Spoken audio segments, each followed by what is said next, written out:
हमारा चौथा chapter blood relations, रक्त संबंध है, जिसका हमें फैमिली स्ट्रक्चर अगर हमने बनाना सीख लिया तो हम हर सवाल को बिल्कुल आसान तरीके से कर सकते हैं। तो पहले आएगा सेल्फ, चौथा नंबर का देखिए सेल्फ। सेल्फ में आते हैं भाई बहन, चचेरे, ममेरे, फुफेरे, मौसेरे, भाई बहन,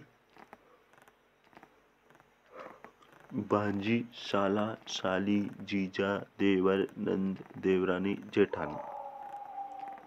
उससे ऊपर आते हैं उसके पेरेंट्स, जिसमें आता है मामा मामी, पिता माता पिता, चाचा चाची, बुआ फूफा, मौसा मौसी, सास ससुर।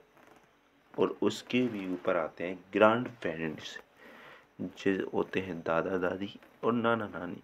और उससे उनके भी ऊपर आता है ग्रेट ग्रैंड पेरेंट्स, जिसमें होता है परदादा परदादी, परनाना परनानी। और सेल्फ के नीचे आता है 5वें नंबर से स्टार्ट है बेटा बेटी, भतीजा भतीजी, भांजा भांजी, पोता पोती, नाता नातिन। और फिर चिल्ड से नीचे आता है ग्रैंड चिल्ड, पोता पोती, नाती नातिन। और फिर उससे भी नीचे आता है ग्रेट ग्रैंड चिल्ड, पर पोता पर पोती, पर नानी नातिन, पर नाती पर नातिन। फिर ये हमारा यहाँ पर इस प्रकार से ये स्ट्रक्चर बनता है। फिर अब कुछ शब्द नॉर्मल देखते हैं, जैसे कि अंकल। अंकल हम चाचा को कह सकते हैं, मौसा को कह सकते हैं, फूफा को कह सकते हैं, ताऊ को कह सकते हैं, मामा को कह सकते हैं, आंटी को कहते हैं, आंटी और चाची को कह सकते हैं, मौसी को कह सकते हैं, बुआ को कह सकते हैं, मौसी ताई को कह सकते हैं।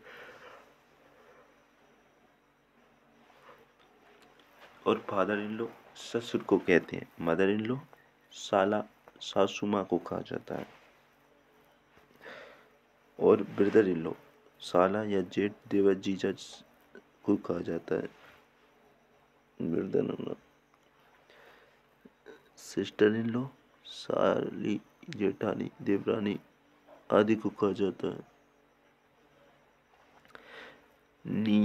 नेफ्यू NEPHEW, नेफ्यू यानी होता है भतीजा या भांजी। नीस यानी होता है भतीजी या भांजी। NIEC, नेम से कभी भी हम जेंडर आइडेंटिफाई नहीं कर सकते। अगर नाम आया है तो जेंडर आइडेंटिफाई नहीं होगा। सोनू राम, जैसे कि श्याम, गीता, अंकित आदि। मातृवंश, मैटरनल मदर्स की तरफ से रिलेशन है तो मातृवंश, पिता की तरफ से रिलेशन है तो पितृवंश।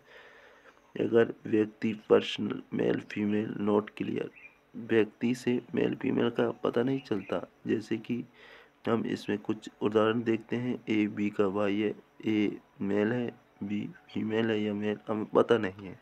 A का भाई B है, A मेल है या फीमेल हमें पता नहीं है, जबकि B का पता है मेल है। M B का भाई है जो C का पिता है। इसमें भी जो यदि A B जो जिसका उसका उसे जिसे जिससे आए तो जस्ट बिफोर उसके बाद वाला होगा। A B का भाई है, C का पिता है, इस प्रकार जस्ट बिफोर तुरंत पहले वाला।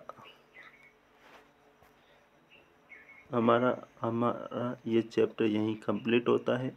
अगर आपको ये थोड़ी क्लास अच्छी लग रही हो तो प्लीज़ सब्सक्राइब ज़रूर कर लें चैनल को, जिससे कि आपको दूसरा वीडियो अपलोड करेंगे उसका नोटिफिकेशन मिल जाए। तो जय हिंद, जय भारत।